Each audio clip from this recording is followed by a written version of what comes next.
On Joe Biden's first day as president, he began an effort to dismantle Trump's most notorious anti-immigrant policies, calling them a stain on the national conscience. Just hours after entering the Oval Office, Biden proposed sweeping legislation and released executive actions ending the travel ban, halting the construction of the border wall, and strengthening DACA. But for every Trump era policy that Biden has reversed, hundreds of lesser known measures remain firmly in place.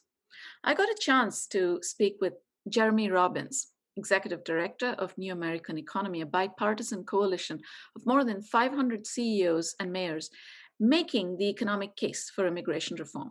His comments in the following video will be a mix of both big picture comments that contextualize the current state of affairs and also answers to specific questions on issues like employment based immigration, which I asked him, and how in the world any legislation on such a fraught issue inches forward, especially when the Senate is on a 50-50 razor's edge.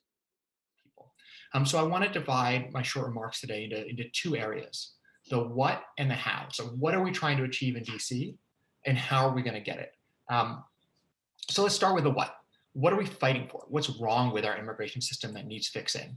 And for people, certainly your readers that aren't going to be experts in the intricacies of the US immigration system, what is it that this debate's even about? And so let's start with one very simple statement, which I think it gets lost a lot in the debate, which is that while it's very easy to point to President Trump and his relentless attacks on immigration as a culprit of the system we're in, the truth is that the fundamental problems with our immigration system predated President Trump, and that our system has been hugely flawed long before President Trump entered the scene. And so let's start with broad strokes about what that was before we even talk about what's happened over the last 4 years.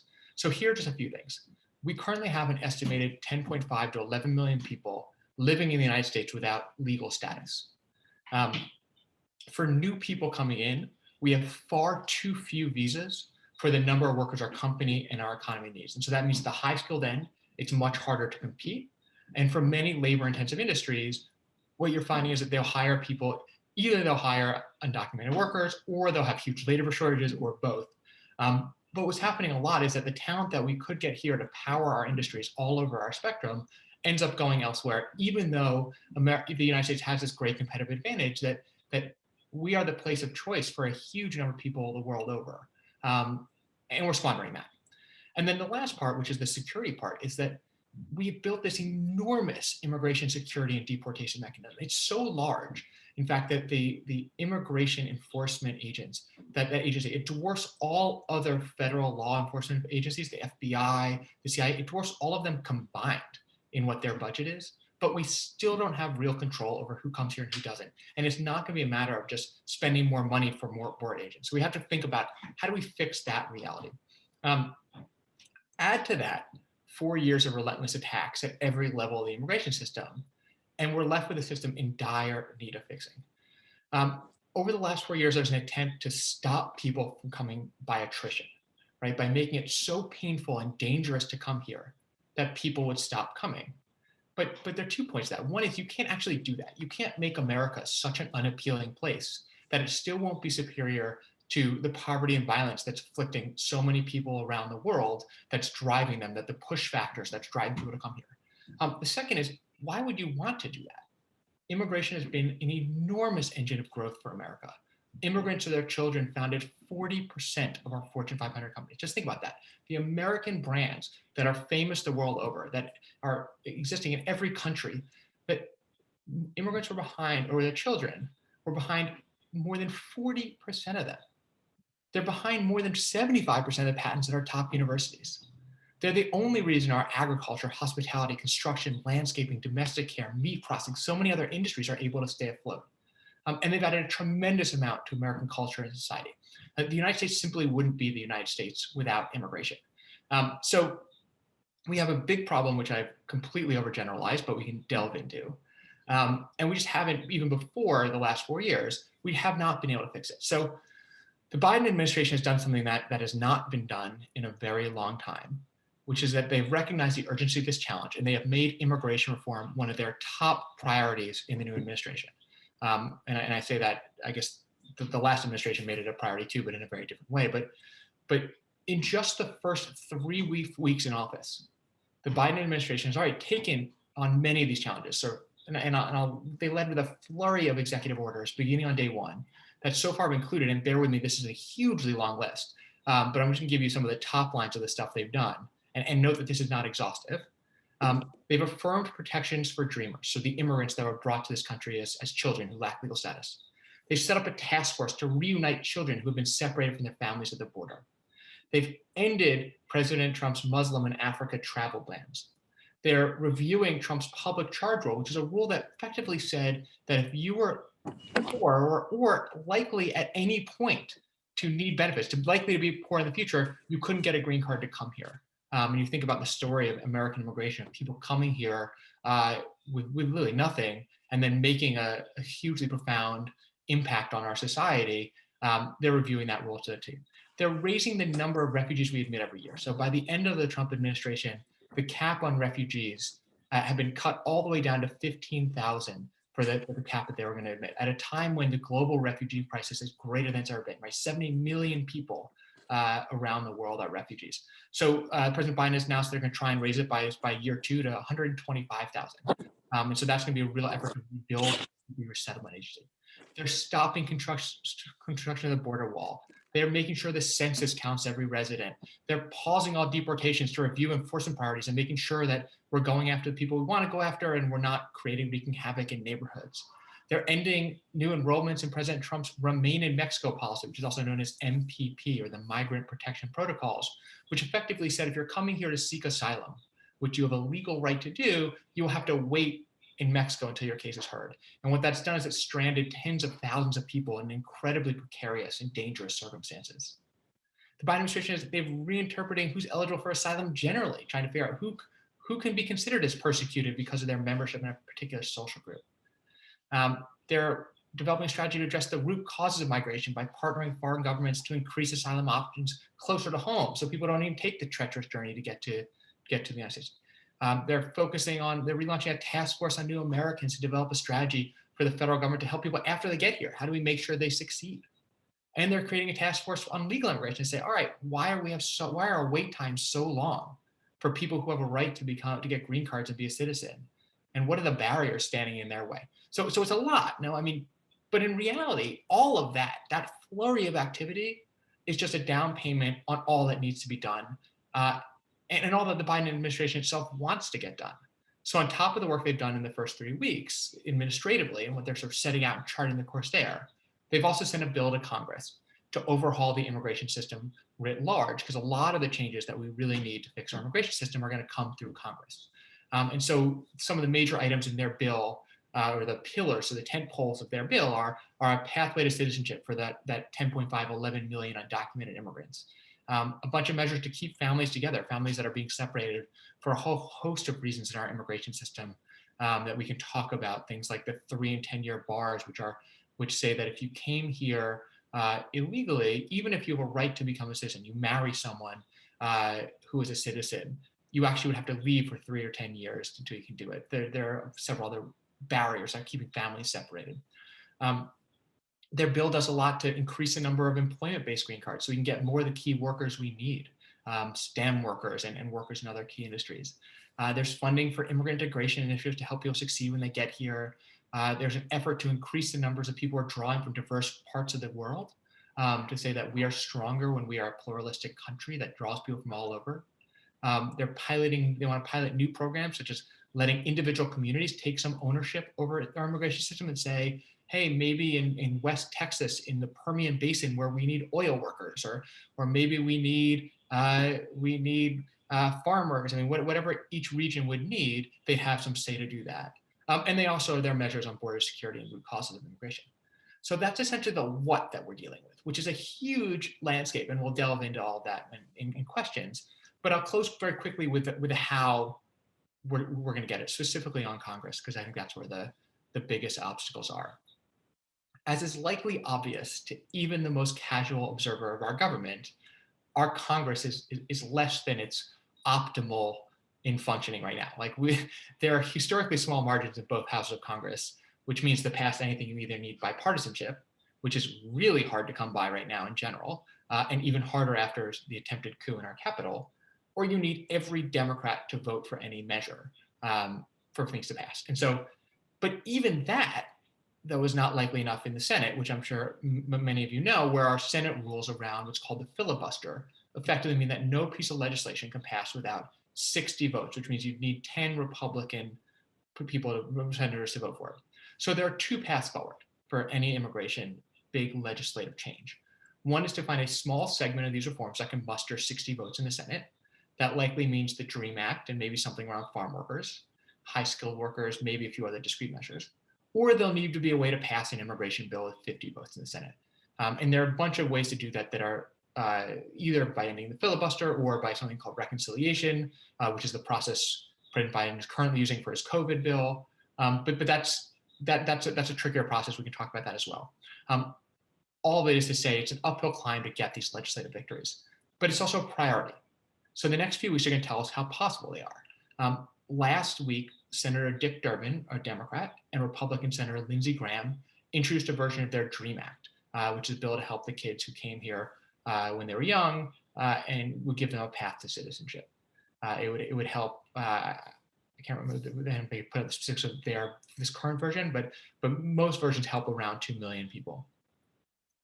The House is also likely to pass its own version of the DREAM Act called the Dream and Promise Act that they passed last Congress. And they're going to do so probably before March 12th for procedural reasons we can discuss if people want that make it easier to move bills if you can do it quickly if you're moving a bill that you passed in the last Congress. So that's going to be a conversation forcing moment, and hopefully we can go from there. So I don't think it's an if or. I think absolutely we should be pushing for things to happen at the state level and at the federal level. And you saw that specifically during COVID. One of the things we did was we worked with 7 governors to change their licensing laws during COVID so more immigrant healthcare workers could practice on the front lines because we needed doctors, we needed nurses, we needed specialists, and we had all these people who were trained in wonderful places at wonderful universities in places like India, but they hadn't gotten their degree recertified or they couldn't get off the sideline. And so I think there's a real role around things like licensing and support that they can do. But immigration is a base of federal question. So who gets to come through the door is at base mostly has to be for the federal government. There is, you're right. I mean, for the getting changes that happen that actually filter all the way down is a nightmare. I mean, I think in the Obama administration, they wanted to do, it's just as an anecdote, but I think that is very illustrative. They wanted to do stuff to encourage immigrant entrepreneurs to come. And there's no visa to come here and start a business, which is an absolutely crazy thing no one believes. And so often they'll come, especially tech entrepreneurs, on the H-1B visa. But the H-1B visa is for high-skilled workers. So if you own your company, it's really hard to show that you're the worker. So you have to sell half your company, so you're not an owner, and you have to pay yourself a living wage, which people who are bootstrapping to start their company don't want to do. And then they would apply, and the Obama administration is like, okay, well, we'll be looser about how we interpret that, so we can encourage all these people to come, and we'll reinterpret what that means. It never getting down to the street level decision makers was always the biggest challenge. So you hear stories about people who are starting cloud computing companies, and they would apply for the visa, and they get their request for evidence back saying, well, you haven't told us where your warehouse is, and you're a storage company, and so you don't get the visa. It's like, well, that's what a cloud, right? So there's a lot of that has to go into it. Having said that, there's going to be a huge effort on high-skilled immigrants, both administratively and in Congress. And so there are a bunch of things that means. In Congress, the biggest thing, especially as it impacts India, which I'm sure I'm telling you something that you already know, but are the country caps. So one of the big facets of immigration law is that there are country caps which say that no more than 7% of any green card all green cards can go to any specific country. Well, a third of the world comes from India or China. And if people who come here, green cards are for people who are coming here permanently with an attempt to become citizens, but people who come here temporarily, which make up the vast majority of people who get the green cards, people coming on these H-1B temporary visas, are disproportionately from India and China. So we have what happens is that people come in, and right now, if you're getting a green card from India or China, your wait time could be 10 years. But if you're getting on H-1B today, your temporary visa, and you're getting in the line behind this huge and growing bottleneck, your expected wait time from India can be up to 150 years. That is not functional. So there's a bill called the Fairness for High Skilled Immigrants Act that passed, actually different versions passed each House of Congress last year. So there's going to be effort around getting rid of those country caps. There's going to be an effort, and it's already in the Biden plan, to allow spouses of H-1B holders to work. So smart people marry smart people. So if my wife were to come here and I were to go with her, I would want to work too. And so the ability to do that. For innovation, the Biden bill has some version of what's always called the Staple Act, where they effectively say, if you're getting a PhD in STEM, in science, technology, engineering, and math from an American university, you're going to get a green card. We're not going to count you against the caps. The other thing they do is right now, we have 140,000 employment-based green cards a year, which is not that many. But it becomes far fewer when you realize that because of a way that we've interpreted the statute, which may not even be correct. Right now, your spouse and your children count as well. So of those 140,000, fewer than 70,000 are actually going to the worker who's coming for that employment reason. So the Biden bill would stop counting that way. And so it effectively would double the number of green cards that way. So there are a bunch of things around that I think they can do.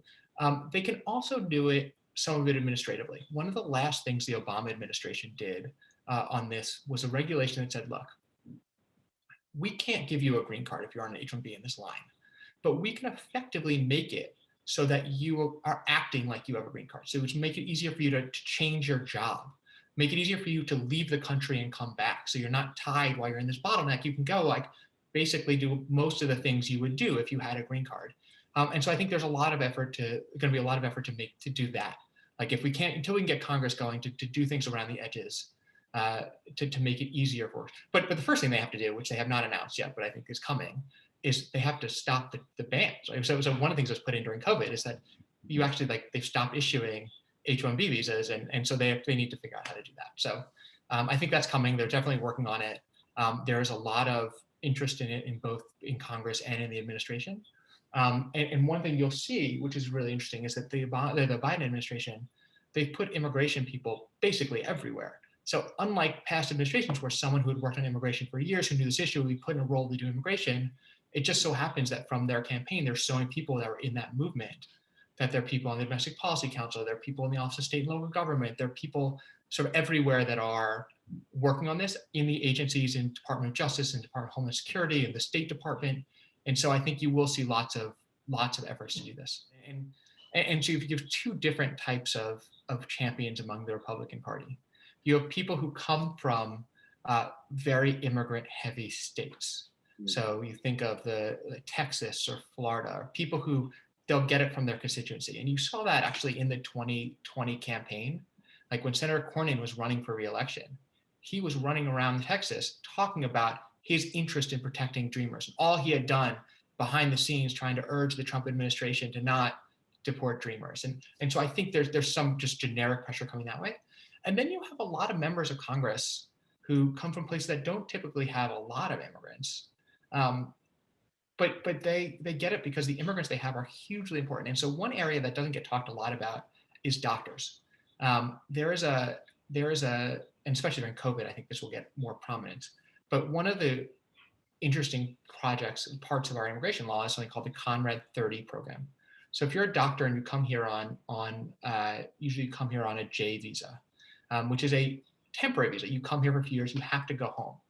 The exception to that is if you actually go someplace that is an underserved community, you get to stay. And so what that means is that if you go to places like West Virginia, you go to places like North Dakota, you go to a lot of rural heavy states where there's been a significant amount of brain drain and there's a real medical shortage. That medical shortage is being met hugely by immigrant healthcare professionals. I mean, 60% of the counties in the United States lack a single psychiatrist. I mean, you think about like what our healthcare shortage is. Whereas I'm calling this in from Brooklyn, you're in Chicago, we don't have nearly as great a shortage. But if you go 3 hours away from either one of us, you all of a sudden do. And so you have these places where you actually see the role of immigrants in a really, really in your face way, because these are largely homogeneous places, but the metaphor. So I think doctors is another one. How do you get to 10? I mean, it's going to take some leadership. And I think some people bring others, right? If you look at the 2013 bill, during 2013, there was an effort to get, and they had a few people, they started a gang, which is what I think they're going to try and do again. And they had 4 Republicans and 4 Democrats. And it wasn't obvious at all if this would even get out of committee, much less out of the Senate. And it went to committee, and they were like, are we going to get a single vote other than the people who wrote the bill from the Republican Party? And Orrin Hatch ended up being that vote. And that was the signifier that got it to the floor. And it ended up getting 14 Republicans on this bill. So it ended up having 68 Republicans, this enormous immigration bill that ended up going to the House, and it didn't move. But I think, so the question is, who's going to be that champion now? We don't know yet. I mean, I think if you go back to 2018, the last time there was in the Trump administration, there was an attempt to sort of broker this protection for dreamers when it looked like he was going to be able to enter to end DACA. And you had all of these unlikely people who had never been real leaders on the Republican side. They had been a yes vote maybe, but bringing to these meetings, trying to find a solution. And so I think a lot of those people who were active in the 2018 talks will be back. I don't know. I mean, and I think, look, I mean, one other thing on immigration is that so much of this is bound up in the broader political forces. So are they going to end the filibuster to do immigration reform? No, they're not going to end the filibuster to do immigration reform. Are they going to end the filibuster for other reasons, in which case then the immigration would happen? I have no idea, but like that is possible. Similarly, are they going to get to 60 votes on this? That depends a lot on, are they going to get to 60 votes on anything? Like, are people in a place where they're legislating? Are people looking what's happening there? And so we'll see. I mean, I think there are certainly, one of the interesting things, I'll tell you, this is a little bit of digression, but having worked on this issue now for 11 years, when I started working on this issue, and I would go spend all my time talking to Republicans on the Hill, and for the Republicans on the Hill, if you want to count the number of Republicans on the Hill that believed as a policy matter that we should give citizenship to undocumented immigrants, you could probably count it on 1 or 2 hands. It wasn't there. If you go now, it's basically everyone. The policy fight is done on this. People realize, people have been here for 10 years, they're working, that people who are not committing crimes, who are members of their community, that we're not going to deport, that we shouldn't have this reality of people living without any status, living in fear every day. Like, there should be, it's good for everyone and to have a safer, coherent society if people are integrated. But the political problem has gotten a little more profound. I mean, one thing that's happened is, and this is actually a really interesting thing that I think is happening all over the world, is that more and more people are sympathetic. We are winning the argument with a broader portion of the public than ever before that think that immigration is good. If you look at Gallup and Pew, they do a poll every year, and they say, do immigrants hurt the country or help the country? And they have never, in the history of Gallup polling, has never found, when we started 11 years ago, it was 50-50. It was total coin flip. Half the country thought they're bad, half they're good. It's now almost 80-20, right? They have never in the history of their polling found more support. However, the people that oppose it, the ferocity of their opposition has just increased. And so I think it's becoming that kind of issue. So the policy matter is largely done. The political matter is harder. And so what we're going to need is some champion to get up there and give space for the next person and the next person. Will we get 60? I don't know, but I'm optimistic, and we're certainly pushing for it.